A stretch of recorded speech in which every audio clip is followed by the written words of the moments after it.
Bonjour tout le monde, bienvenue à Radio B52. Merci de nous écouter en grand nombre. Continuez à vous abonner à YouTube, également à notre page Facebook, Radio B52. On passe sur Night Train au micro. Si je vous demandais aujourd'hui quel est le pays qui est le leader du monde actuellement, qui est le pays qui a le plus d'ascendant sur les autres pays du monde, qui ouvre la voie vers des plus belles perspectives, vers les perspectives les plus modernes, tant sur le plan économique que sur d'autres aspects. Qui est ce pays-là?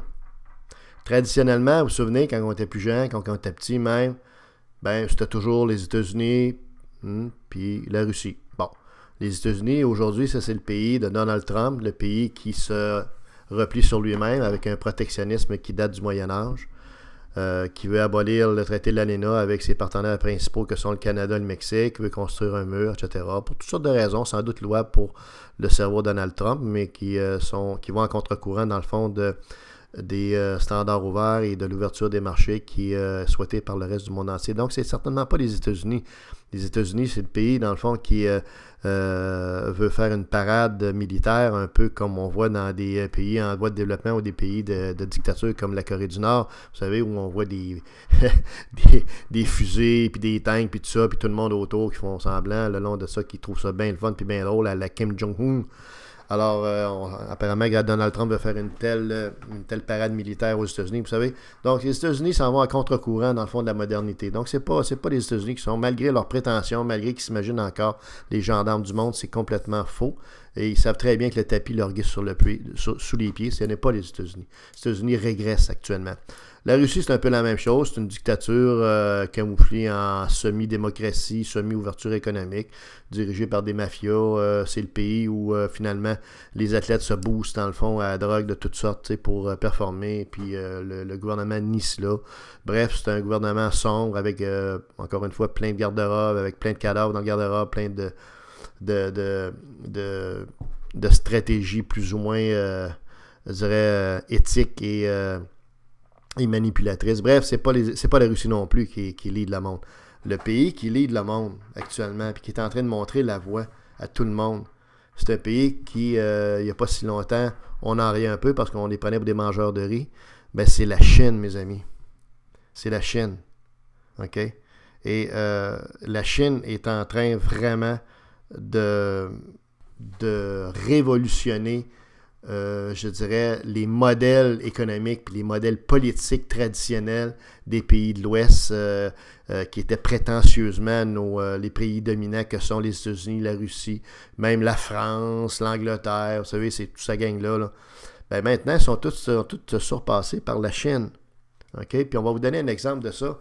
Il y a une nouvelle qui est sortie récemment qui aurait dû faire beaucoup de bruit, beaucoup plus qu'elle ne l'a fait. Je pense que ça serait important de parler de ça plutôt que de parler tout le temps juste du troisième lien ou du déneigement ou encore des difficultés du Canadien de Montréal, ça le dit en tout respect. Mais la Chine vient d'annoncer qu'elle faisait des investissements massifs dans ce qu'ils appellent, les Chinois, et c'est le premier ministre chinois lui-même qui a fait l'annonce, la route de la soie, du commerce et de l'investissement. The Silk Road Trading Project. OK? Et ça, c'est tout simplement, ça fait évidemment un clin d'œil à la route de la soie, qui était une route du commerce dans l'histoire, si on veut, de la vieille Chine, où on avait ouvert effectivement une voie qui permettait d'échanger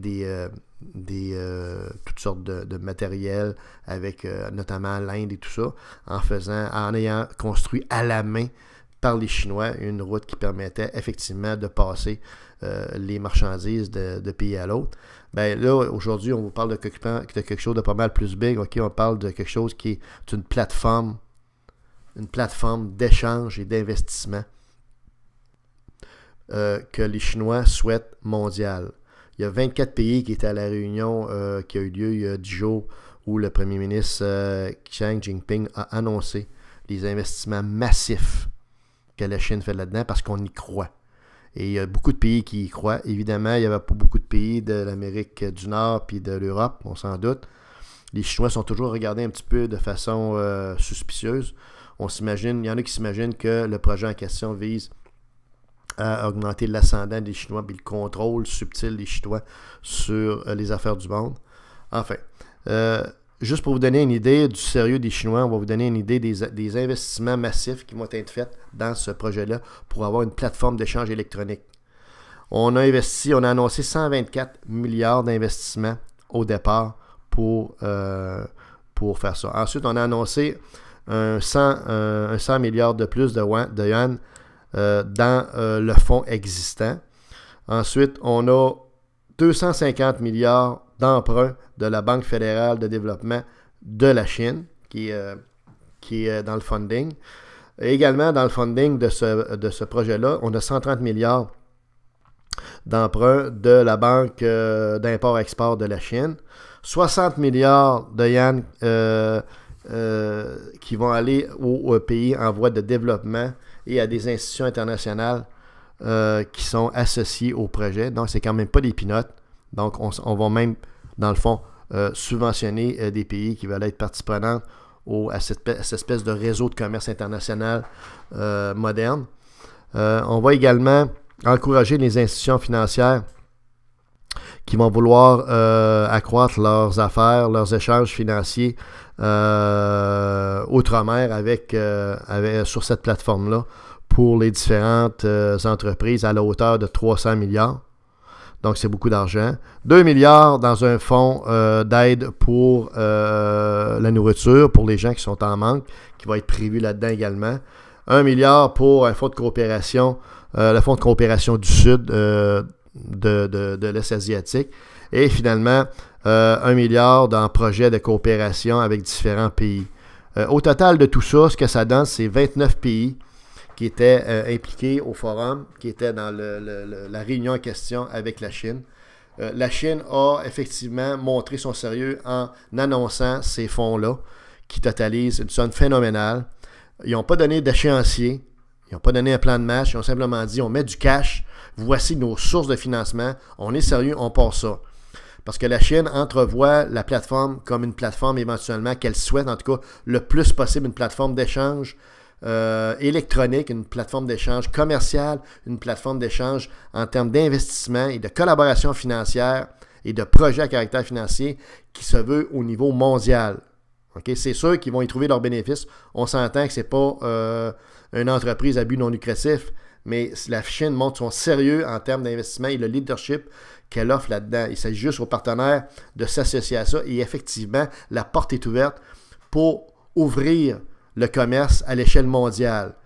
Donc, on comprend là, la révolution, le nouveau paradigme, c'est que là, on n'est plus dans des petites ententes bilatérales entre 2-3 pays comme l'ALENA, Mexique, États-Unis et Canada, ou des ententes transpacifiques, tout ça. On est au-dessus de tout ça en ouvrant la porte toute grande à tout le monde qui veut joindre à une plateforme d'échange commerce électronique. Okay? Évidemment que ça fait appel à des nouvelles plateformes technologiques, à des nouvelles plateformes sécuritaires, okay, pour assurer l'étanchéité des données financières qui vont circuler là-dessus et tout ça. Ça interpelle évidemment tous les modèles en silo des différents systèmes financiers des pays, les banques notamment.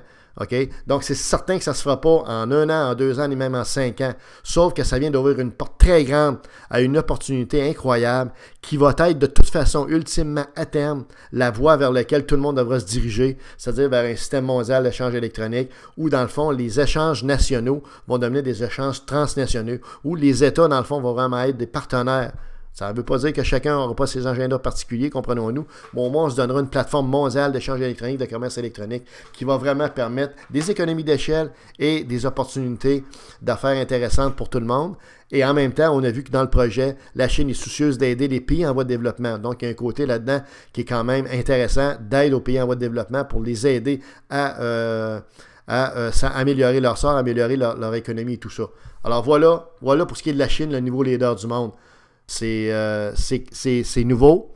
On voyait ça venir depuis quelques années, mais là, ils viennent vraiment de marquer le pas. Ils viennent de vraiment remporter la Coupe Stanley. Et il y a des pays comme le Canada, les États-Unis et des pays d'Europe qui devront se positionner par rapport à ça. Ils n'auront pas le choix parce que la Chine, elle, va aller de l'avant avec un paquet de monde qui vont nécessairement embarquer là-dedans parce que c'est la voie du futur. Il faut vraiment être high-tech, technologie.